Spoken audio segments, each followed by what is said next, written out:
Las batallas se ganan orando, no quejándote.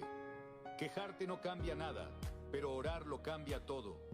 Cada vez que doblas tus rodillas, el cielo escucha y el infierno tiembla.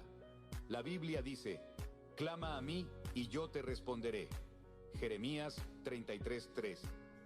No pierdas tiempo hablando del problema, invierte tiempo buscando a Dios. Las verdaderas victorias nacen en el secreto, con oración, fe y perseverancia. No te rindas, porque tu victoria viene desde lo alto. No gastes palabras hablando del problema. Invierte tu fe buscando a Dios. La queja desgasta. La oración fortalece. Hablar del problema te hunde. Buscar a Dios te levanta. Las verdaderas respuestas no nacen en discusiones o desesperación, sino en el secreto del cuarto de oración, donde solo tú y Dios están cara a cara. Amén.